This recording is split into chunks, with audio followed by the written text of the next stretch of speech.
Presiden Prabowo sudah benar arahnya ya. Dia sudah menempatkan Astacita nomor 6, yaitu membangun dari desa. Kepemimpinan tauladan. Kepemimpinan adalah tauladan. Jadi kalau Pak Prabowo mau mengatakan seperti itu, dia mesti memulai sesuatu yang penting dalam sejarah Indonesia. Keras dengan korupsi.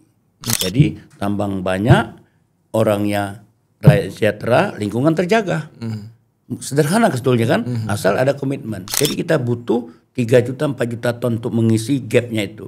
Nah, untuk mengisi gap ini supaya kita swasembada, menurut saya butuh 2 juta atau 3 juta hektar.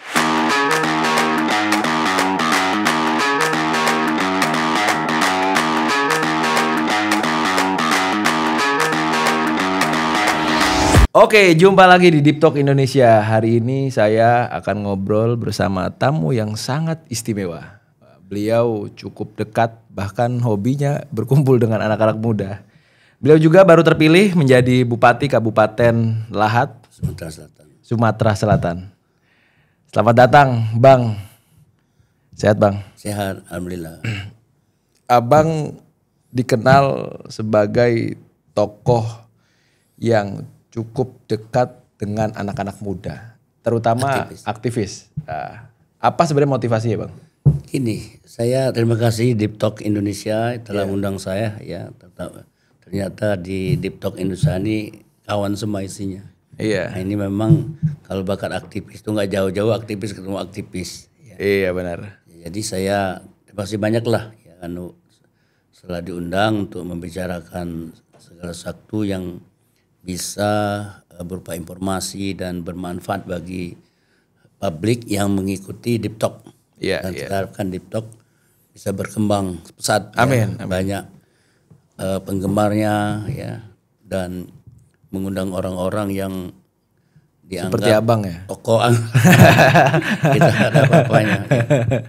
Nah, jadi saya ini memang sejak SMA udah sering ngumpul dengan kawan-kawan sekolah. Jadi sepertinya kebiasaan ya. Karena kebiasaan itu seperti genetik lah. Genetik sosial ya.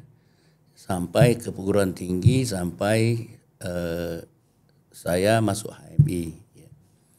Nah, di kampus saya mulai bergaul dengan aktivis lintas organisasi ekstra universiter kan. Jadi saya itu udah kenal banyak tokoh-tokoh sekarang itu dari kampus. Di kampus ekstra universiter itu dulu yang top-top itu kan PMI, HMI, GMNI, PMKRI, GMKI. Jadi saya bergaul dengan mereka sampai sekarang. Nah, jadi karena pengalaman itu saya dianggap bisa diterima. Dan tidak semua orang bisa diterima.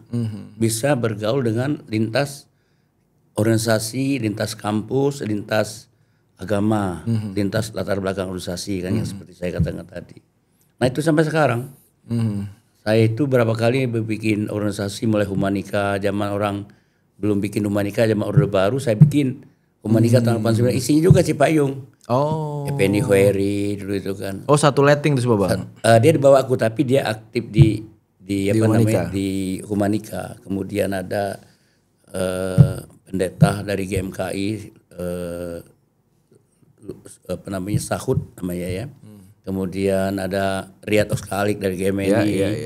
Ada dari PMKRI Yos Rahwadan tuh orang-orang yang aktif mendeklarasikan Humanika waktu. Humanika itu himpunan masyarakat untuk kemanusiaan dan keadilan. Nah, itu wadah kita untuk mempromosikan demokrasi. Karena pada waktu itu situasi politik kita memerlukan satu udara baru ya. Udara baru untuk menerobos kebekuan politik yang otoritarian pada waktu itu. Karena itu Humanika itu semacam forum untuk menggelorakan demokrasi, keadilan, kemanusiaan di berbagai aktivis. Nah, menularkan ini memang tidak mudah kan pada situasi itu. Jadi dari sana kita banyak jaringan, banyak pergaulan sampai sekarang. Sampai sekarang itu saya itu nggak berhenti dengan organisasi kemahasiswaan dan anak mahasiswa dan anak muda. Sehingga kata orang saya itu lebih banyak ngurus anak muda ketimbang ngurus keluarga. Nah, itu kira-kira sampai sekarang itu. Iya. Jadi kalau bahkan saya terakhir bikin perkumpulan gerakan kebangsaan. Nah, itu isinya anak Cipayung. Nah, saya melakukan pelatihan, pengembangan capacity building untuk mereka supaya mereka mampu nanti untuk tampil di panggung masyarakat, panggung politik sebagai pribadi yang tangguh. Jadi saya di perkumpulan kami itu nggak pernah mengarahkan orang mesti jadi apa, tapi mempersiapkan capacity buildingnya, baik itu nalarnya, intelektualnya maupun mentalnya ya, dalam mengatasi kehidupan. Karena bagi saya yang diperlukan sekarang adalah kemampuan individual untuk mengatasi satu situasi. Dengan itu dia tangguh, dia punya pengalaman, dia memiliki tanggung jawab untuk masyarakat, untuk masa depan bangsanya, termasuk sosial politik, pembenahan, perubahan, macam-macam. Iya. Saya banyak mendengar dari teman-teman Cipayung, karena saya dari Cipayung juga kira-kira ya. Bang Bursa ini meskipun juga berawal dari HMI, tapi nggak pernah membeda-bedakan. Enggak. Oh ini PMI, wah ini PMKRI, wah ini GMNI. Semua kalau mau ketemu aja gitu. Kan banyak tuh bang senior yang dalam arti sudah di-cut lah ya kan. Wah ini kawan-kawan PMI nggak usah lah kau dekat-dekat HMI dan sebagainya gitu. Nah, gimana bang melihat kondisi hari ini seperti itu? Itu menurut saya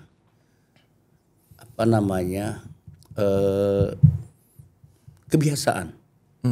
Karena kebiasaan saya udah hidup majemuk, pluralistik. Jadi satu ketika dulu saya itu terpilih ketua senat di kampus Jayabaya. Iya. Jadi saya mengisi struktur itu dengan keragaman. Nah, saya diprotes lah oleh HMI Cabang Jakarta. Kenapa itu masuk semua? Saya bilang nggak bisa. Saya kan ketua senat, bukan ketua HMI. Nah itu kira-kira. Iya. Jadi saya kasih penjelasan bahwa struktur senat itu mesti diisi oleh keragaman. Karena di situ ada HMI, ada PMKRI, ada GMNI, ada GMKI, dan ada PMI. Jadi mesti saya menyiapkan payung pluralistik kayak begitu. Nah saya memang sudah mencanangkan di pikiran saya arah ya kebijakan saya bahwa Cipayung itu menurut saya miniatur Indonesia ya, baik latar belakang kampus, keagamaan maupun sosiologi. Iya. Karena itu saya harus memulai dari kampus untuk menghadapi latihan perbedaan pendapat, mengelola interaksi, konflik gitu. Nah, itu terbawa sampai sekarang. Jadi saya kalau ketemu dengan Alun Cahing itu saya oke-oke aja. Saya nggak pernah curiga sama siapapun juga. Dan kelompok itu juga nggak pernah curiga sama saya. Jadi saya welcome di mana saja. Dengan anak-anak seperti di belakangan kelompok Cipayung ini ada dua yang tambah yang penting ya. Satu MM, dua kami. Jadi Cipayung Plus namanya. Bahwa ada lagi itu saya tambahan. Tapi yang intinya itu IMM dan kami itu menurut saya boleh bergabung ya, karena termasuk organisasi yang besar yang terlambat ikut di dalam sinergi kelompok Cipayung. Kenapa saya akhirnya mulai dari kehidupan aktivis, kehidupan anak-anak muda, kehidupan berorganisasi. Sampai akhirnya saya menemukan di salah satu visi misi Abang. Sebelumnya saya ucapkan selamat Bang, udah jadi bupati terpilih. Amin, terima kasih. Nanti kalau misalkan mau ngukur baju saya ikut Bang. Belum ngukur. Insyaallah. Iya. Salah satu visinya adalah soal kesejahteraan dan keadilan sosial. Agak susah memang Bang kalau kita mau soal keadilan. Kalau tidak berangkat mungkin dari aktivis yang biasa demo. Apalagi 98 Abang udah buat gerakan semacam itu Humanika, yang waktu itu mungkin kok berani gitu. Di kala itu ya kok berani gitu bikin begitu-begitu gitu Bang. Jadi gini, konsentrasi kita untuk membayar masyarakat itu sebetulnya panggilan. Panggilan dan tanggung jawab. Dan nggak semua orang bisa dapat panggilan itu. Karena panggilan ini kan semacam nurani kita ya. Kalau ada satu keadaan mengganggu nurani kita, pikiran kita mesti tampil. Misalnya soal ketidakadilan, soal kesewenang-wenangan, soal ekonomi yang tidak merata, itu panggilan. Nggak semua orang banyak melakukan itu. Nah, karena itu di dalam setiap sejarah politik itu selalu ada disebut dengan creative minority. Creative minority. Creative minority orang sedikit yang kreatif melakukan inovasi, melakukan terobosan dengan keberanian tertentu untuk mewakili kepentingan orang banyak. Maka dalam sejarah perubahan tuh nggak ada 1.000 orang pemimpin perubahan kan? Ya. Di Indonesia paling Soekarno, Hatta yang ngetopnya. Berawal dari arus yang kecil kecil kan. Ada Lena, ada Sugondo di Muda dan lain-lainnya kecil. Jadi kita memerlukan creative minority ini. Creative minority biasanya ada di kelompok pemuda atau kelas menengah intelektual. Nah, mereka inilah yang menyorain mewakili kepentingan perubahan untuk melakukan transformasi ekonomi, keadilan, kesejahteraan dan sebagainya. Meskipun keadilan ini dari zamannya lahirnya Nabi Adam hingga Nabi Nuh, Nabi Ibrahim itu tidak terwujud. Tapi kita perlu populerkan terus, beri penguatan karena itu perjuangan. Perjuangan tidak harus kita rasakan sekarang, tapi kita harus perkenalkan terus bahwa keadilan itu penting. Kan di Al-Quran itu kan ada perintah. Nah, ini Bupati beda nih. Inna ya'muru bil adil wal ihsan. Iya. Sesungguhnya kamu diperintahkan untuk menegakkan keadilan dan kebaikan. Jadi itu perintah Al-Quran. Jadi kalau Islam itu besar sekali pertanggungjawabannya kalau pemimpin tidak adil. Ya, dia membawa tanggung jawab orang banyak. Kulukum ro'in wa kulukum mas'ulun aryati. Jadi setiap kamu adalah pemimpin dan setiap pemimpin akan dimintai pertanggungjawaban. Nah, karena itu kita siapapun dia tidak harus jadi bupati, gubernur, presiden. Dia harus mengambil tanggung jawab untuk menegakkan keadilan dan untuk kebaikan. Nah, karena itu di dalam kita menggerakkan proses sosial, proses politik itu mesti ada orang yang menyuarakan ini. Nggak boleh semua sama. Kalau sama dia pasti absolut. Kata Lord Acton itu power tend to corrupt. Power absolutely corruption. Betul kan? Betul. Kekuasaan itu cenderung korup. Kekuasaan absolut, korupsi absolut juga. Nah, karena itu kenapa perlu ada innal ya'muru bil adli wal ihsan itu? Karena manusia itu terbatas ingatannya, terbatas kemampuannya untuk menjalankan misi sosialnya. Karena itu perlu di warning. Kalau di dalam Islam ada lagi amar ma'ruf nahi mungkar. Ada batasan-batasan. Ada. Nah, itu ya memang di dalam sejarah umat manusia tidak pernah 100% terlaksana. Tetapi di situ letaknya perjuangan hidup.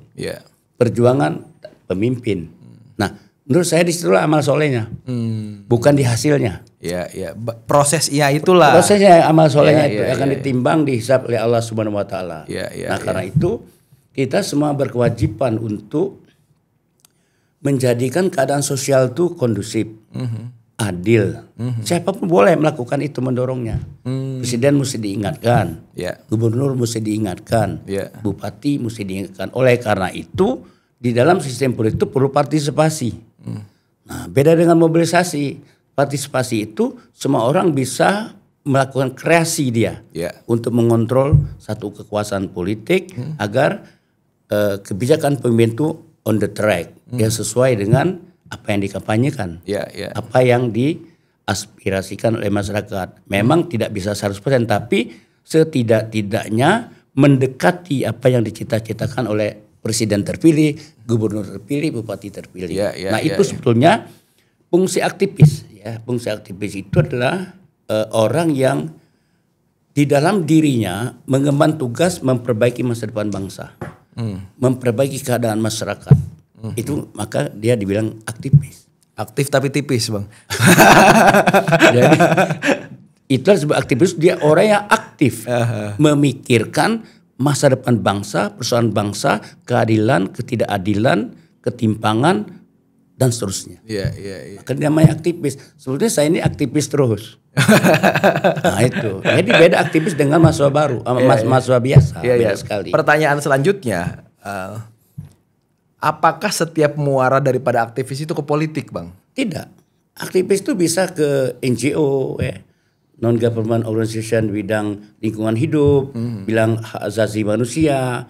Politik itu juga pilihan. NGO bidang sosial pilihan. Tidak. Politik itu salah satu pilihan yang tidak perlu diharamkan. Siapa ada kemampuan untuk tujuan ke politik juga bagus untuk membela kepentingan masyarakat melalui parlemen, melalui partai politik. Kan partai politik hakikatnya substansinya adalah untuk membela keadilan. Kan visi partai selalu kan tempat orang berkumpul untuk memperjuangkan kepentingan bangsa. Tempat orang berkumpul yang mempunyai persepsi sama, visi sama, misi sama untuk memperjuangkan keadilan rakyat. Itu partai. Jadi partai itu pilar demokrasi. Nah, persoalan kita partai ini selalu kurang pada edukasi politik, kurang informasi politik, kurang artikulasi politik, kurang integrasi agregasi kepentingan. Jadi inilah kelemahan-kelemahan partai politik itu. Dan ini kelemahan partai politik di seluruh dunia, baik yang demokrasi maju maupun demokrasi negara berkembang kayak seperti Indonesia. Itu kan sudah digambarkan dalam buku Robert Michel dalam partai politik, buku partai politik. Jadi inti dari demokrasi itu ya perbaiki partai politiknya, perbaiki pendidikan politiknya. Kembali ke cita-cita suci partai politik itu adalah sekumpulan orang yang memiliki visi sama, tujuan sama, misi sama untuk menegakkan keadilan, menegakkan kesetaraan, kesejahteraan. Itu tujuan partai politik. Pengumpulan dan penggunaan kekuasaan. Jadi berkuasa itu untuk kepentingan orang banyak. Memang setiap pemilu itu untuk pertarungan perebutan kekuasaan, untuk tujuan kemaslahatan bangsa dan negara, bukan untuk tujuan-tujuan lain. Boleh perebutan kekuasaan, tapi dengan cara demokrasi tentu, bukan zaman-zaman masalah Romawi. Itulah ketinggalan zaman. Jadi demokrasi harus dilakukan dengan cara damai. Problemnya memang di Indonesia itu, boleh kalau mau ngopi-ngopi Bang, kalau mau minum-minum dulu ya? Iya nggak apa-apa sambil ngopi ya Bang. Di Indonesia itu kadang untuk mencapai kemenangan Bang, maka tidak ada mencerdaskan. Nah ini kan problem nih Bang. Di bangsa ini kita panggil lah katakan tim survei, kita panggil tim memenangkan. Kan mereka untuk memenangkan bukan untuk mencerdaskan. Sampai akhirnya ya catatan demokrasi kita ya akan begitu saja gitu. Ya karena itu mesti ada inisiatif dari partai politik. Jadi partai politik itu sejauh sebesar apapun kepentingan dia tetap harus kembalikan ke tujuan awalnya. Jadi dia jangan rusak dengan kepentingan pragmatisnya.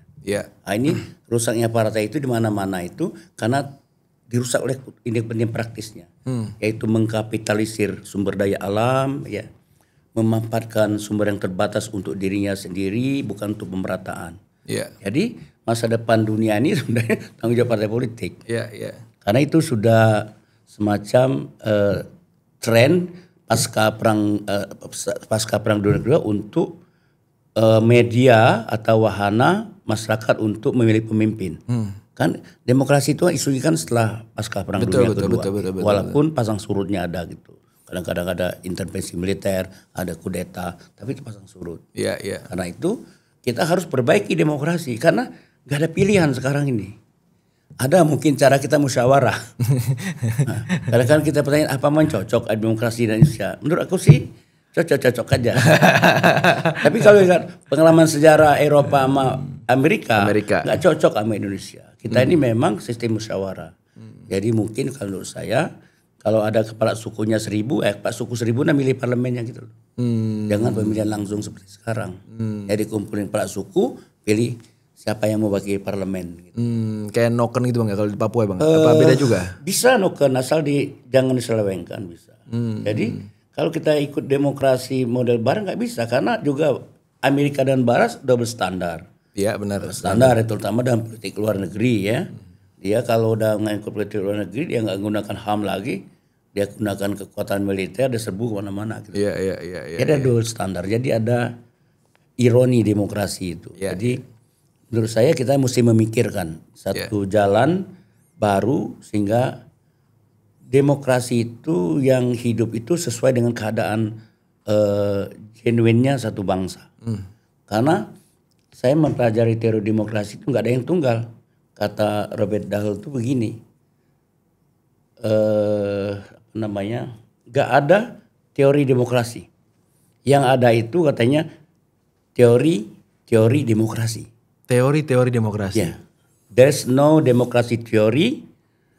There are only democracy theories. Itu Robert Dahl ngomong gitu. Iya. Nggak ada itu teori demokrasi, yang ada teori demokrasi. Makanya nggak tunggal. Nggak tunggal karena itu banyak praktik demokrasi berbeda-beda setiap negara. Ada yang gunakan parlementer, ada gunakan semi presidensial, ada presidensial. Ya. Ada yang kadang-kadang labelnya demokrasi tapi dia sosialisme.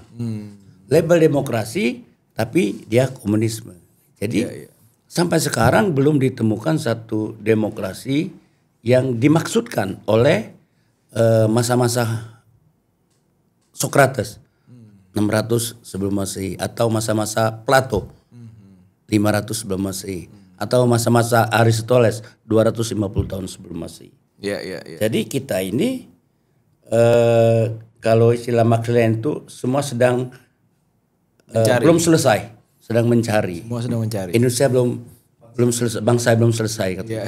Jadi sedang mencari. Nah karena itu dalam kemencarian ini kita usahakan sebaik-baiknya untuk kebutuhan bangsa kita. Termasuk kita memikirkan satu teori demokrasi sesuai dengan keadaan kita. Karena demokrasi kan asal dari barat. Asal-usul dari Aristoteles tuh. Aristoteles itu memikirkan demokrasi liberal kan. Jadi itu yang dicangkokkan oleh barat pada awal-awal abad modernisasi pasca abad gelap waktu itu. Jadi dia pegang Aristoteles soal individualisme itu. Nah karena itu kita nggak cocok itu dengan demokrasi karena akarnya individualisme. Nah itu juga akar dari kapitalisme. Nah, kalau Indonesia ini menurut saya udah cocok dengan gotong royong, kooperasi, bukan kepemilikan terbatas seperti Persero terbatas itu. Cuman kita sudah lebih kurang berabad-abad bahkan sampai sekarang masih gunakan perseroan terbatas. Karena itu kan alat kapitalisme sebetulnya. Alat kapitalisme untuk mengoperasikan perusahaan yang terbatas pemiliknya. Beda dengan koperasi. Semua bisa masuk Bang. Masuk. Karena koperasi itu usaha milik bersama. Ya, benar. Yang dibikin oleh Bung Hatta. Tapi ini kan lama-lama nggak kelihatan koperasi ini. Nggak ada Bang. Yang ada kooperasi. Betul kan? Nah karena itu kita ingin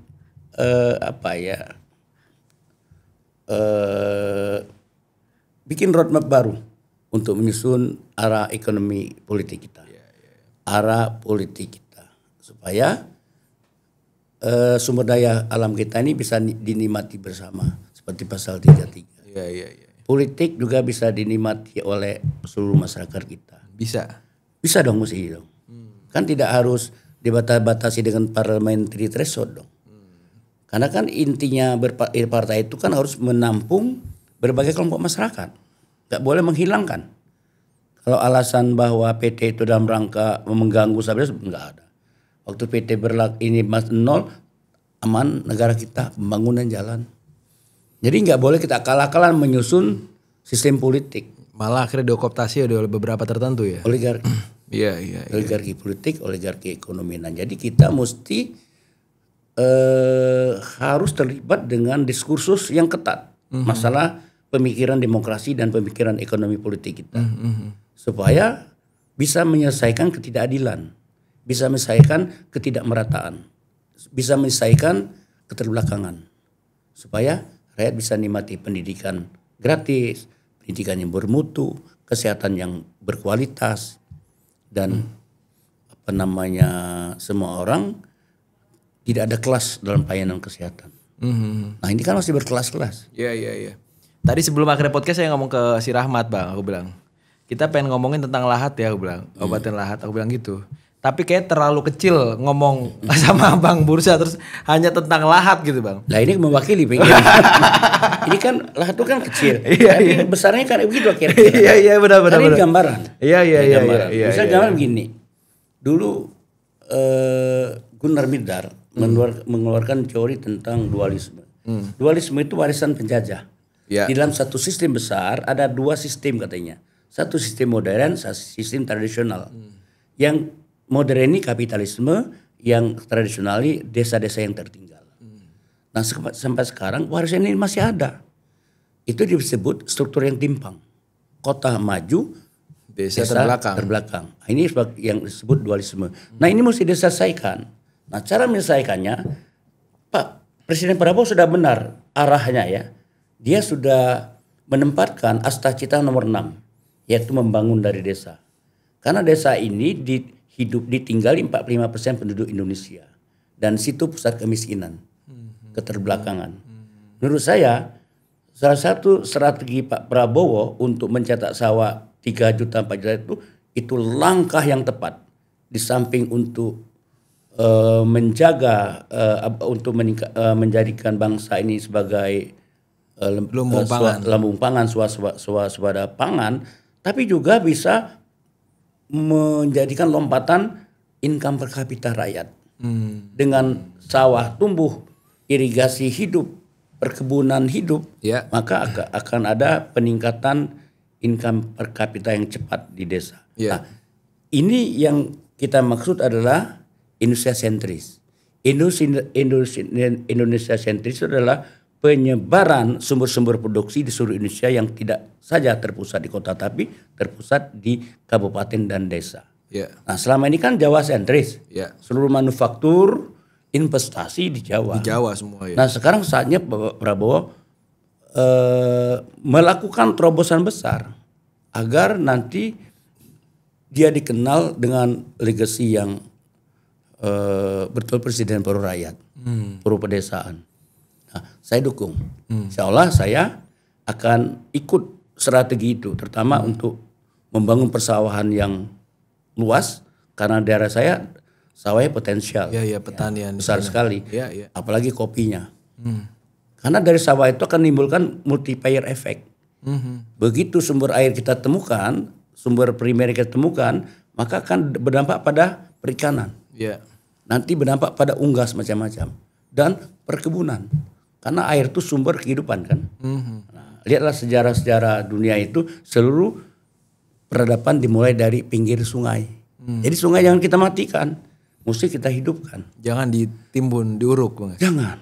Harus dijadikan sumber kehidupan. Karena di sanalah memulai peradaban pedesaan. Jadi kalau sungai dimatikan, itu berarti peradaban kita hilang. Karena tidak ada tumbuhan tanpa air. Dengan air, duren dengan air, kopi dengan air, karet dengan air, sawit dengan air, walaupun sawit pengisap air itu loh. Semua hortikultura dengan air. Jadi air mesti dijaga kelestariannya supaya masa depan orang Indonesia hidup. Apalagi sekarang kan soal lingkungan ini jadi perhatian dunia ya. Betul. Perhatian dunia bahwa kalau lingkungan kita rusak, pohon-pohon ditebangi, nanti kita kehilangan oksigen. Kan oksigen ini, pohon-pohon hijau ini kan pusat fotosintesis kan untuk udara, kemudian menyerap karbon, melempar oksigen. Jadi kalau daun-daun hijau udah habis, nggak ada lagi fotosintesis. Klorofil itu kan salah satu jalan untuk menggabungkan molekul air dan karbon untuk dilemparkan menjadi oksigen. Salah satu tantangan Abang di Lahat juga kan persoalan lingkungan bukan ya, Bang? Iya. Banyak tambang di sana, ya kan? Artinya itu juga nanti akan menjadi konsentrasi Abang. Ya nanti kita akan bicarakan lah dengan itu supaya mereka untung, tapi lingkungan kejaga kan bisa itu nanti ditanamin kembali gitu dengan bertahap gitu. Tentu yang tidak ditumbuhin harus kita ajak ditanamin yang secara serius karena merugikan kita semua nanti pada masa yang akan datang. Jadi tambang banyak, orangnya rakyat sejahtera, lingkungan terjaga. Sederhana sebetulnya kan, asal ada komitmen. Iya. Asal ada komitmen. Gimana cara Abang akhirnya menjamin adanya keadilan di sana, Bang? Kalian sudah ada melalui bagi hasil. Bagi hasil udah memadai ya. Udah sekitar 1 sampai 1,3 triliun dari hasil batu bara, dari minyak macam-macam. Iya. Memadai cukup besar di Kabupaten Lahat. Jadi saya pikir batu bara itu kan investasi kan. Betul. Nggak boleh juga kita hadang kendala-kendalanya sehingga menyebabkan mereka tidak bisa produksi. Jadi kita jaga bersama supaya eksplorasi tambang bagus, lingkungan bagus, rakyat juga menikmati. Itu mestinya begitu idealnya. Gitu. Ada beban moral Bang bagi seorang aktivis yang hari ini menjabat sebagai bupati, wali kota, gubernur atau pemimpin lain ya. Beban moralnya adalah mereka harus berbeda dengan orang-orang yang tidak berorganisasi, kan itu poin itu. Terutama berkaitan dengan demokrasi, korupsi dan lain-lain Bang. Karena itulah narasi yang selalu dimunculkan di setiap demonstrasi gitu.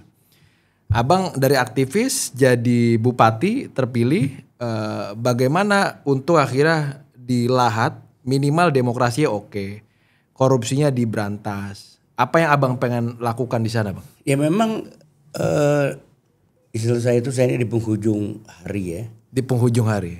Udah bau tanah. Jadi problem Indonesia ini sebenarnya bukan problem Lahat aja. Hampir problem kabupaten provinsi lain, yaitu pembangunan yang tidak efisien. Mungkin kita untuk mengatakan dengan kata lain banyak korupsinya. Yang berlebihan. Ya. Sudah makan di atas 50%.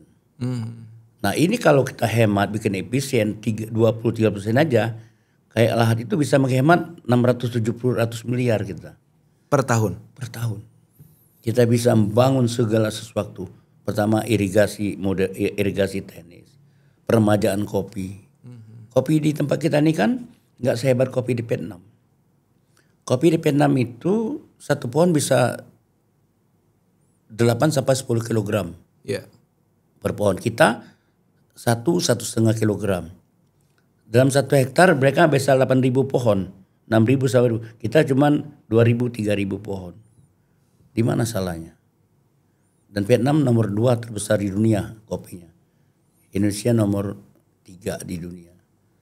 Dengan lahan yang besar ya. Vietnam kan nggak terlalu luas lahannya.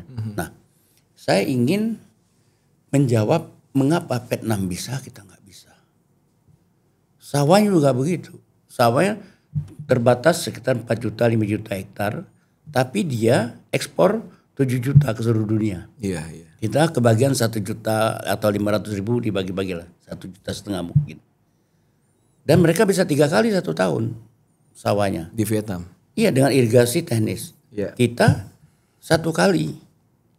2 kali lah paling tinggi. Nah, jadi masalah kita sekarang ini bagaimana memperbaiki irigasi teknis. Karena itu sumbernya. Karena irigasi itu artinya begini, irigasi teknis itu. Airnya bisa diatur dan terukur. Itu teknis itu. Kalau tidak ada irigasi teknis, tidak bisa diukur dan tidak bisa diatur. Karena itulah dia bisa diatur panennya 3 kali. Dan di situ juga bisa panen ikan kita. Jadi kalau di wilayah saya itu potensialnya 22.000 hektar aktif ya. Dengan irigasi teknis, saya membayangkan juga jadi lumbung pangan. Saya mudah-mudahan Pak Prabowo mendengar ini, dia alokasikan dana untuk membangun 22.000 hektar. Tapi potensial 40.000 hektar. Ini bisa menopang. Setidak-tidaknya bisa membantu beberapa kabupaten di Sumatera Selatan swasembada. Dan Abang menjamin nggak akan ada kegagalan di sana? Itulah perlunya penyuluh. Perlu pendampingan, konsultan. Gak bisa datang, saya bukan ahli pertanian. Tapi saya membayangkan kenapa Vietnam bisa, kita nggak bisa. Iya. Kita ini kan importir beras kan. Iya. Antara 2,5 sampai 3 juta, 4 juta ton per tahun. Iya. Nah Pak Prabowo sudah mencanangkan 3 juta, 4 juta hektar yang akan datang. Supaya kita swasembada pangan. Saya pikir mesti dilakukan ke seluruh Indonesia. Jadi kalau ini dilakukan melibatkan rakyat banyak, saya yakin program Prabowo 5 tahun itu sudah kita ada swasembada. Kita Abang optimis tuh ya? Optimis karena begini. Kita sekarang ini kebutuhan kita itu 37 juta ton kalau salah untuk seluruh Indonesia ya. Beras, kebutuhan beras. Kita cuma produksi kemampuannya 33 atau 34 juta. Jadi kita butuh 3 juta 4 juta ton untuk mengisi gapnya itu. Nah, untuk mengisi gap ini supaya kita swasembada, menurut saya butuh 2 juta atau 3 juta hektar untuk akhirnya menanam. Ya, uangnya ada tidak terlalu sulit. Nah, kalau kecuali ada orang tertentu masih mau ngejar rente gitu loh. Karena memang beda dengan kita mencetak usaha sendiri produksi sawah dengan impor. Impor itu ada rentenya. Kan Rizal kan sudah menghitung berapa per kilogram dia ambil rentenya. Tapi sudahlah, kita stop lah. Era sudah selesai. Nah, kita mengharapkan kepemimpinan Prabowo ini memulai sesuatu yang penting dalam sejarah Indonesia. Yaitu swasembada beras, swasembada pangan untuk saya, termasuk nanti jagung, kedelai, beras, dan energi. Dan memulai energi yang terbarukan dan sustainable, berkelanjutan. Dan abang siap untuk akhirnya ikut serta dalam gerbong ini ya? Oh iya. Dan belum lagi kita nanti mengoperasikan teknologi terutama artificial intelligence untuk mengefektifkan persawahan kita, perkebunan kita. Kan harus dikontrol dengan teknologi. Pemupukan dengan teknologi juga. Tapi kan orang-orang di kampung kadang nggak paham bang. Artinya butuh pelatihan khusus untuk para petani di sana. Oh iya, pasti ada penyuluhan nanti kita akan siapkan ya. Dan mudah-mudahan ini Prabowo sudah ngomong soal penyuluhan tuh. Itu kelemahan kita, penyuluhan. Bahkan di kampung saya hilang penyuluhan tuh. Penyuluhnya hilang. Nah jadi cita-cita kita untuk mewujudkan pangan sebagai tulang punggung bangsa ini akan terwujud di tangan Prabowo ini. Kalau memang digarap secara serius. Saya pikir dia serius Pak Prabowo. Saya nggak ngelihat dia main-main sampai sekarang ini ya. Iya. Dia akan tindak itu kalau orang main-main. Karena Soekarno pada waktu mendirikan IPB tahun 52 di Universitas Indonesia, IPB itu didirikan di Universitas Indonesia dulu. Dia bilang gini kata Soekarno, pangan itu tulang punggung bangsa Indonesia katanya.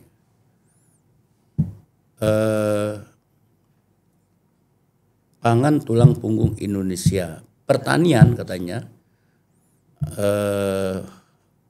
masa depan Indonesia. Oleh karena itu petani katanya soko guru bangsa Indonesia. Jadi petani itu penting sekali. Jadi petani itu yang mesti kita berikan insentif mereka untuk masa depan. Kenapa migrasi desa ini banyak ke kota itu karena petani nggak ada harapan, tidak memberikan harapan. Tetapi kalau nanti setiap persawahan sudah 3 kali setahun, 3 kali dalam 3 panen setahun dalam 1 hektar, permajaan kopi udah meningkat seperti di Vietnam tadi, saya pikir kita bangga tinggal di pertanian. Dan ini akan menyebarkan tenaga kerja. Apalagi bonus demografi kita ini kan 70%. Ya. Artinya 7% dari 280 itu 7% kali 280. 7 kali 280 140 tambah 5 196 juta bonus demografi. 196 juta orang. Ini kalau tidak disebarkan kembalikan ke desa, kita akan mendapat beban berat di kota. Apalagi kalau ekonomi kita tumbuh. Untuk menghidupi angkatan kerja sebesar ini nggak mudah. Karena ini potensial ya, artinya harapan kita dengan bonus demografi yang 70% ini. Bonus demografi itu yang saya maksud itu tenaga potensial tenaga kerja yang usia antara 15 sampai 64 tahun ya, itu jumlahnya 70%. Iya. Jangan sampai akhirnya jadi beban demografi malah ya. Bisa beban kalau sumber daya ekonomi tidak tumbuh. Nah, salah satu pusat pertumbuhan itu mesti di desa. Karena ini akan menyelesaikan bonus demografi itu. Kita nggak boleh gagal karena besar sekali. Jepang sukses tahun 70-80. Malaysia sukses, Korea Selatan sukses dengan bonus demografi. Nah, kita harus ditopang dengan strategi pertumbuhan ekonomi minimal 8% sampai 10% untuk memberikan kesempatan pada 70% bonus demografi ini. Banyak orang juga yang menilai itu hal mustahil Bang. Maksudnya 8% memang itu. mustahil, tapi bisa kita kerjakan asal ada konsistensi. Ada sustainable. Nah, problem kita Indonesia ini tidak konsisten. Misalnya reformasi. Bahwa reformasi ada penyelesaian soal korupsi enggak selesai. Sampai hari ini ya. Hari ini kan. Penyelesaian untuk pembangunan ekonomi yang merata tambah banyak yang miskin. Kesenjangan gitu. Nah, kalau Vietnam saya perhatikan sejak dia mencanangkan Doi Moi ya, itu disebut dengan reformasi, dia konsisten. Dia perbaiki pertaniannya, dia perbaiki perkebunannya, dia perbaiki industrinya. Bahkan dia sudah mengekspos industri mobil dan ada Grabnya di Jakarta 10 hari lalu. Namanya Finfest. Ada Grabnya. Tahun ini katanya akan masuk 5.000 dan itu udah ada di Amerika juga. Nah kita di mana? Sekrupnya aja belum kita bikin. Kita menikmati menjadi penonton Bang. Kita jadi konsumer. Selalu begitu ya. Jadi konsumer. Padahal Vietnam itu baru merdeka tahun 75. Dia baru mencanangkan reformasi itu tahun 1986. Doi Moi namanya. Disebut reformasi. Nah, dia lembagakan pertaniannya, dia transformasikan, dia lembagakan sistem sosialnya, ya tetap mereka sosialis, tapi kelembagaan ekonominya bisa menyesuaikan dengan perkembangan dunia. Abang ingin mengatakan, berarti Bang Bursap yang mengatakan bahwa perbedaan di Indonesia dan di Vietnam dalam konteks ini, di Indonesia hanya ganti cover aja Bang. Iya, perbedaannya sederhana, tidak konsisten kita. Di situ konsisten. Coba kalau kita terapkan Pancasila yang benar, ini negeri makmur. Ya Allah, sumber daya alam kita ini nggak karuan-karuan. Ya, nggak kurang-kurang. Kaya ikannya banyak, tambangnya banyak, minyaknya banyak. Tapi semua bangkrut. Besi kita ada dibikin oleh Soekarno, apa namanya yang di Cilegon itu, Krakatau Steel itu untuk Soekarno siapkan betul kita untuk menyiapkan industri dasar untuk buat mobil macam-macam bangkrut. Jadi kita ini menurut saya nyusun kembali roadmapnya. Jadi bangsa ini menurut saya mengalami disorientasi. Sampai hari ini Bang? Sampai hari ini. Nah Prabowo ada kesempatan. Mudah-mudahan di panjang umur, 5 tahun ini dia ada lompatan. Periode kedua dia akan menyelesaikan ketidakadilan, akan menyelesaikan swasembada yang terus-menerus continue dan konsisten. Dan menjaga semangat demokrasi. Masuk lagi ke Lahat Bang. Dalam konteks Lahat, Abang sebagai bupati mau dikenal sebagai apa Bang? Kabupaten ini Bang. Saya mau dikenal pemimpin yang baik. Membangun sawah yang benar. Karena menurut saya kalau sawah itu kebangun 20.000 hektar, saya yakin bahagialah orang Lahat. Enggak muluk-muluk ya Bang? Enggak muluk-muluk. Karena kalau itu betul tumbuh, kemudian peremajaan kopi yang 56.000 ton itu terjadi, saya yakin income per kapita Lahat itu bisa mencapai di atas 8.000 pada 5 tahun periode kami sekarang. Yakin saya. Ditambah lagi dengan penguatan UMKM kan, karena problem kota adalah UMKM itu. Kalau sektor-sektor modern biasa itu sudah tumbuh dengan sendirinya. Tapi UMKM-nya mesti diangkat kembali, ada ribuan, 3.000, 4.000 UMKM yang mesti diberi insentif modal, diberikan penyuluhan, pelatihan supaya mereka bisa meng-create berbagai produk yang bisa dijual. Tapi anggarannya emang ada Bang di Lahat Bang? Besar Bang. Ya kita itu APBD sekarang kalau tidak salah 4 triliun sampai 4,2 triliun ya. Besar ya? Ya besar sekali. Belanja modal dan barang itu bisa mencapai 2,5 triliun. 2,5 lebih. Nah ini kalau dimanfaatkan efektif ya, saya mewah lah. Bengkulu aja cuma 2,7 triliun APBD-nya. Iya. Dengan penduduknya besar. Kami kan penduduknya kan 450.000. Iya, Tapteng aja cuma 1 triliun. Tapteng 1 triliun. Jadi Lahat itu menurut saya yang terbesar kedua setelah Kota Palembang ya. Kota Palembang. Nah jadi kalau kita bisa efisiensikan dana pembangunan, makmurlah Lahat itu. Kita bisa sekolah gratis perguruan tinggi anak-anak yang pintar gitu loh. Kan sayang anak-anak pintar masuk ITB nggak bisa melanjutkan, masuk UI nggak masuk melanjutkan. Saya pikir bisa 10-20 orang kita jamin sampai selesai itu dengan uang segitu, bahkan 30 orang bisa. Anak-anak muda di sana gimana Bang? Abang lihat Bang? Anak muda di mana-mana sama problemnya, kehilangan orientasi. Ya. Disorientasi. Jadi memang harus ada mau menggerakkannya, harus ada mendrive-nya untuk mereka peduli dengan masa depan. Pertama, mulai mereka meningkatkan literasi, gemar membaca, literasi teknologi, ya literasi sosial dan seterusnya, sehingga mereka involved di dalam proses pembangunan dari perencanaan sampai pengawasan. So kalau enggak bahaya juga bagi kami kalau enggak ada counterpartnya. Mesti ada counterpart, mesti ada yang challenge. Kalau kita enggak ada yang challenge, lempeng aja. Kan tadi dibilang kan, kekuasaan itu cenderung korup. Mesti dikontrol, mesti dipantau, diawasi. Dan Abang menjamin Bang Bursa yang sebelum jadi bupati dan jadi bupati akan sama aja? Saya pikir sama aja dalam konteks misalkan Abang kan hari ini siapapun mau ketemu Abang ketemu aja gitu. Enggak akan berubah lah. Enggak akan berubah. Untuk apa kita berubah? Emangnya enggak kadang-kadang begitu. Nah, terkejut badan ya kan? Kalau di dalam kalau saya Saidina Ali ngomong tuh ya. Orang tuh berubah dua katanya. Karena uang dan jabatan. Jadi saya pikir kita nggak perlu berubah. Iya. Kita jadilah diri sendiri yang otentik. Ya otentik. Untuk apa berubah? Iya kadang ini Bang penyakitnya aktivis, mohon maaf ya, ngejabat akhirnya ada 3 penyakit yang barangkali sering menghinggapi para aktivis Bang. Apa? Terkejut badan ya kan, dendam kemiskinan, dendam kekuasaan Bang. Iya.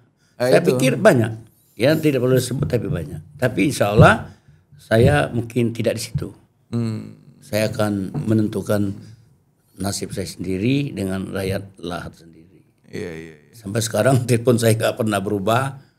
Rumah saya orang tahu semua, nggak saya simpan-simpan. Jadi menurut saya tidak ada perlu kita merubah karakter kita, tidak usah merubah kelakuan kita, apapun kita, dimanapun posisi kita. Jadi tetaplah dengan diri kita. Nah, itu yang paling bisa membuat kita sehat dalam politik, sehat dalam pergaulan. Kalau saya berpandangan itu. Ya kan ya? Iya. Jadi ini akhirnya jadi janji Pak Bupati nih, barangkali teman-teman Lahat bisa melihat gitu. Saya pikir begitu. Saya ingin justru anak-anak mudanya kreatif, bicaralah demokrasi, awasi pemerintahan. Karena dengan cara itu kita kan bukan terpacu, akan berjalan dengan otak yang waras, hati nurani. Kalau enggak, namanya manusia kan. Karena manusia cenderung harus dikontrol. Kata secara filosofis, Adam itu enggak bakal dikasih nama manusia kalau dia enggak berdosa. Karena itu dia berdosa, jadilah namanya manusia. Iya. Kalau dia surga aja bukan manusia, namanya Nabi Adam. Iya. Jadi karena manusia itu memang cenderung berdosa.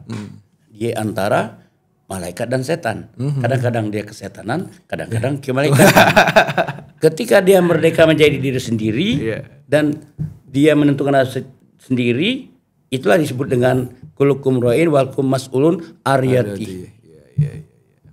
Jadi dia setiap pemimpin adalah bertanggung jawab, dan setiap kamu adalah pemimpin dan setiap pemimpin diminta pertanggungjawaban. Nah, itulah dia, pertanggungjawaban itu penting. Yang Abang takutkan Bang, kalau kita misalkan di Islam kan dapat jabatan kita innalillah ya kan, bukan alhamdulillah Bang. Apa yang Abang takutkan pasca Abang nanti dilantik menjadi bupati Bang? Ya takutkan saya tidak bisa mengerjakan apa yang saya impikan, yang saya janjikan. Itu yang paling takut saya. Gimana kita ngoceh nggak keruan-keruan, tiba-tiba satu pun nggak bisa kita kerjakan. Maka cita-cita saya itu mau jadikan sawah irigasi tenis itu dalam 5 tahun selesai sampai 15.000 itu pikiran kepala saya. Menjadikan peremajaan kopi yang tonasinya 56.000 sampai 60.000 itu jadi pikiran saya. Karena itu akan mengangkat derajat mereka.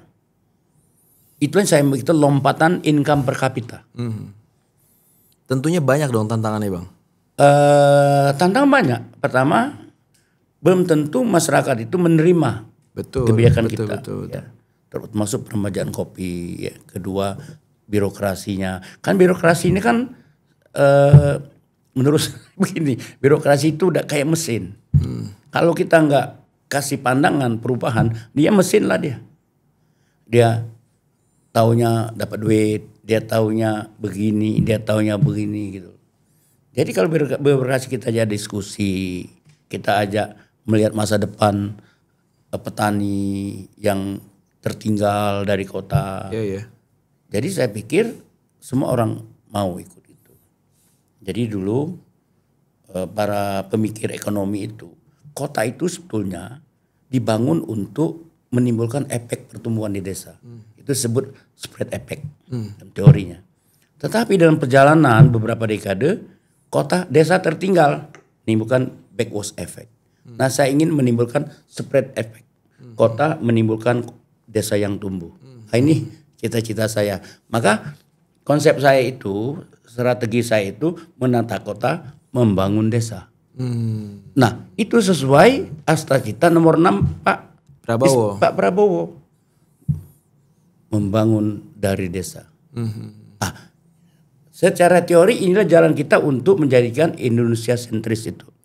Yaitu desa yang tumbuh, jadi Indonesia terintegrasi dengan keadilan, pemerataan, dan persatuan.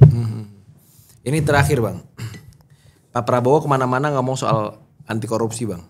Bahkan di Amerika terakhir Pak Prabowo ngomong bahwa korupsi adalah kanker yang menghinggapi setiap para pejabat gitu. Manusia itu kita tahu makhluk yang paling mudah untuk beradaptasi dalam segala apapun Bang. Ya betul. Andailah kita bercerita tentang kandang ayam yang mungkin bau bagi sebagian orang, tapi mungkin gak bau bagi orang yang akhirnya menjaga itu gitu loh. Jadi ada orang misalkan yang dia tugasnya menjaga kandang ayam, dia makan mie di situ, ya kan, ngobrol bersama teman-teman di situ. Padahal bagi orang lain itu tempat yang bau gitu. Dalam konteks hari ini, di dalam konteks politik, mungkin orang-orang di luar sana yang menganggap dirinya bersih, menganggap bahwa politik adalah kotor, politik adalah tempat untuk korupsi, politik adalah tempat untuk menyengsarakan rakyat. Narasi ini akan terus muncul sampai akhirnya para politisi atau para penjaga kandang ayam ini dalam konteks hari ini menyadari bahwa oke, saya makan di tempat kandang ayam, tapi saya sadar bahwa sebenarnya tempat ini tempat kotor gitu. Bagaimana Abang menanggapi hal itu Bang? Jadi gini, menurut saya kepemimpinan teladan. Kepemimpinan adalah teladan. Jadi kalau Pak Prabowo mau mengatakan seperti itu, dia mesti memulai sesuatu yang penting dalam sejarah Indonesia. Keras dengan korupsi. Pernyataan dia terlalu ringan, Harvey Muiz itu. Saya harap itu bukan sekedar dihukum antara 11-12 tahun, dihukum 50 tahun. Karena kalau mengikuti hukum positif, dia di bawah 12 tahun. Yeah. Tapi harus progresif. Hakim jaksa itu bandingkan. Saya pikir hakim nanti memutus bisa 60 tahun. Itu namanya hukum progresif. Kalau positif, jaksa udah salah menuntut. Kok korupsi 300 triliun nuntutnya 12 tahun? Iya. Jadi ada range orang untuk memponisnya di bawah 12 tahun. Iya. Ada korupsi 300 tahun. Padahal orang korupsi 50 miliar ada yang 15 tahun. Iya. Mencuri kerbau ada yang 3 tahun.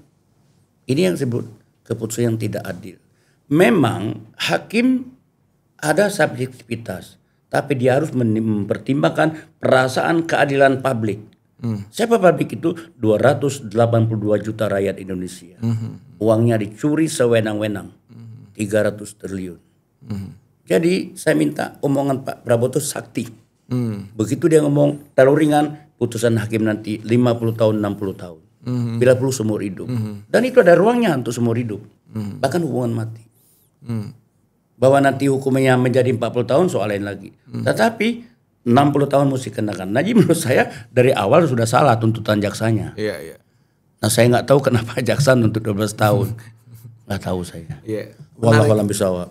Menariknya adalah kepemimpinan adalah teladan. Autentifikasi. Jadi Pak Prabowo mesti menunjukkan autentifikasi dia sebagai pemimpin besar perubahan ke depan.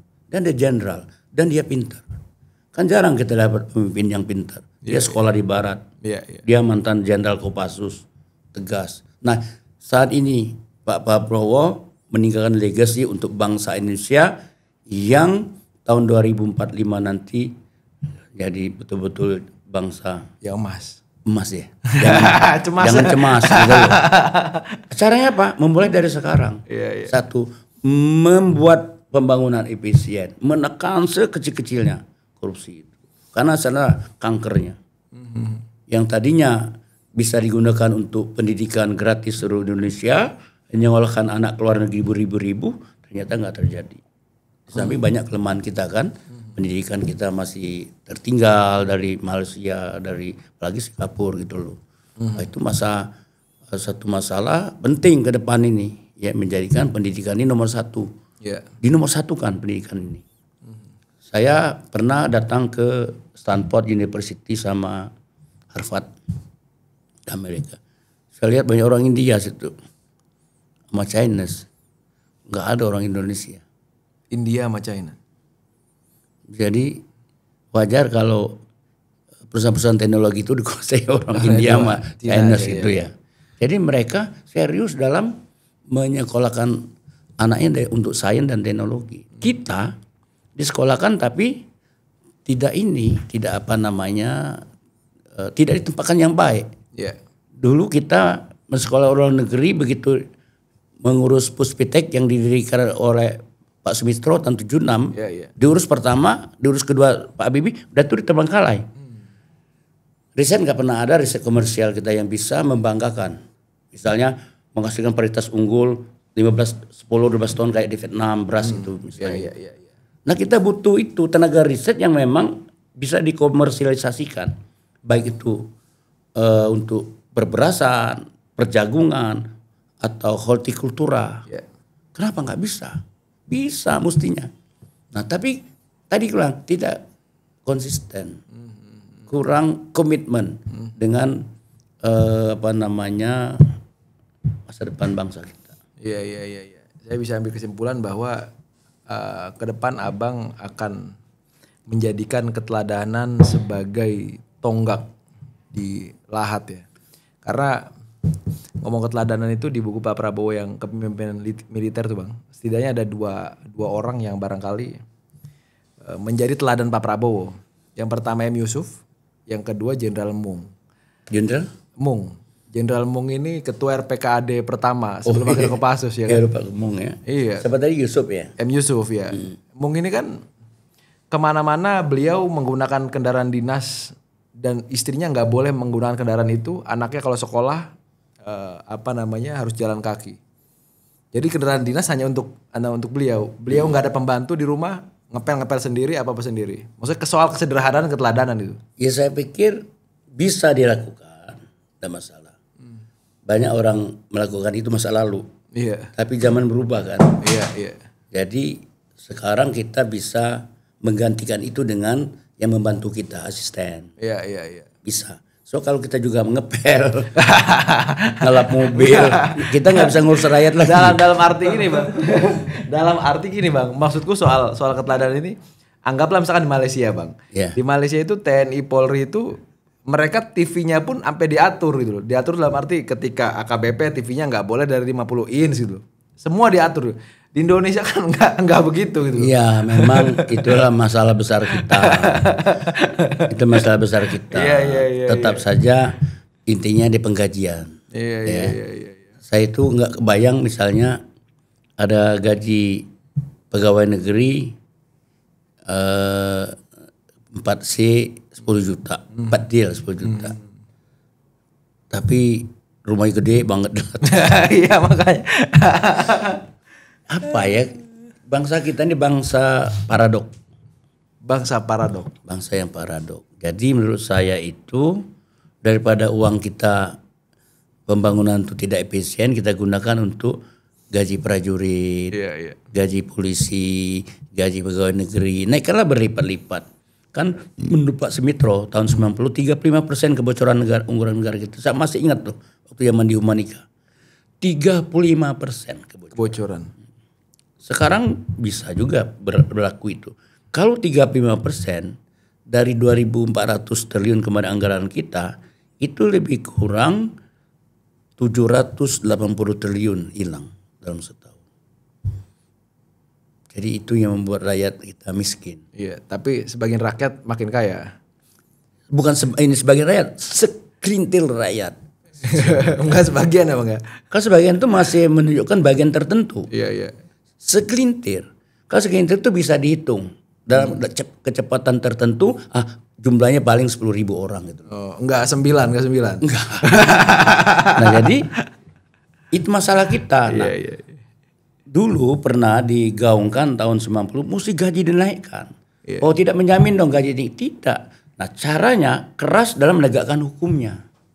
Kita kan nggak keras.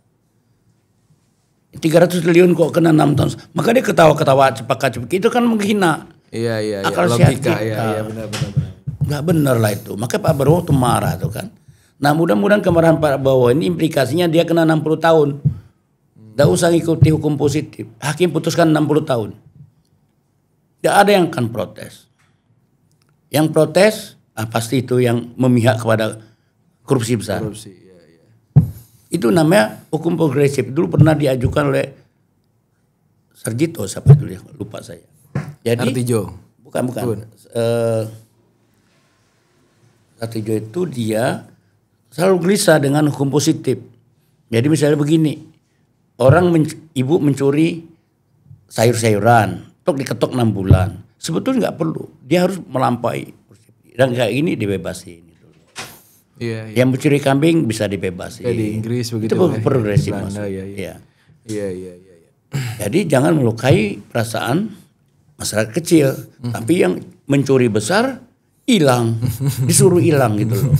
Kasus BLBI masih ingat kan? Masih ingat Bang. Masih menggantung. Bunga rekap aja udah 300-400 triliun sampai sekarang nggak terbayar. Terus tiap tahun tuh bunga rekap. Iya. Dengan utang pokok dan sebagainya sekarang kita punya 700-800 triliun untuk bayar utang setiap tahunnya. Iya. Jadi maka saya selalu mengatakan coba negosiasi dengan kreditur supaya kita minta moratorium selama 10 tahun. Supaya setelah ekonomi kita tumbuh hebat, income per kapita kita tumbuh berlipat-lipat, baru kita angsur kembali. Bukan ngemplang, beda. Moratorium. Tunda 10 tahun, setelah kita tumbuh bagus, hutang diangsur kembali. Nah kenapa kita nggak berani moratorium? Negosiasikan. Kami lagi miskin, kami lagi susah. Kenapa kita nggak mau mengatakan kita lagi susah? Susah. Saya kan turun langsung ke desa-desa. Menteri belum tentu ke desa yang kayak kami keliling pilkada kemarin. Iya benar. Betul. Jadi tahu betul bagaimana bau keringat rakyat gitu ya di bawah ya. Keadaannya tahu persis detak jantungnya, semangatnya, rintihannya. Nah saya harap ke depan ini tidak cukup Pak ikut panen raya aja. Panen raya datang hilang. Seriuslah untuk membangun irigasi yang seluas-luasnya. Karena masih banyak air cukup untuk membangun swasembada. Sehingga kita bukan sekedar ketahanan tapi lumbung pangan. Kedaulatan pangan. Iya. Oke, Bang Bursa Zanubi. Makasih banyak Bang atas waktu dan kesempatannya Bang. Ini sebenarnya masih kurang saya mengulik pikiran-pikiran Abang ya. Jadi kalau misalnya Abang menilai Abang itu tadi sudah di akhir, dalam arti umurnya sudah 65 Kita tahun. ini udah bawa tanah. Udah bau tanah. Maka saya orang yang paling gak sepakat, Bang. Ya karena pemikirannya masih fresh gitu dibanding. Ya ada orang umur tua tapi tetap semangat katanya. Oh, iya. Jangan lihat umur tapi semangatnya katanya. Tapi enggak, saya tetap tahu usia saya. Iya. Kan terasa betul kan dari begini jadi nurun tutas saya. Tapi tetap semangat. Iya. Itu satu hal yang menjadi keharusan bagi anak-anak muda. Harus anak muda sekarang menentukan perubahan. Bukan kita. Di mana-mana anak muda perubahan.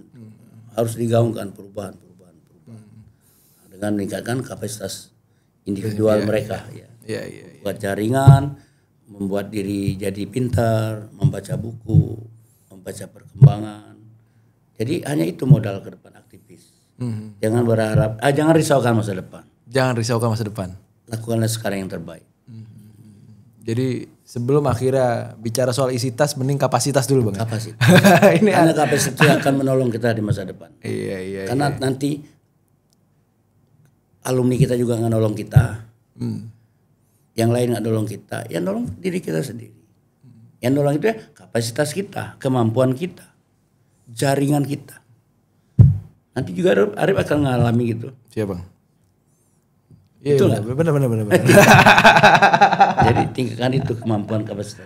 Iya. Oke, Rip, terima kasih banyak ya setelah diundang di Deep Talk Indonesia. Deep Talk Indonesia, semoga Deep Talk ngacu terus ya. Amin. Dengan isu-isu besar yang bisa menginspirasi, mendorong anak muda untuk melakukan perubahan, mendorong yang lain-lain menjadi lebih pintar, lebih bagus, lebih independen dalam menentukan masa depan. Iya. Oke, sekali lagi terima kasih Bang Bursa atas kedatangannya. Jangan lupa nanti pas ngukur batik saya ikut.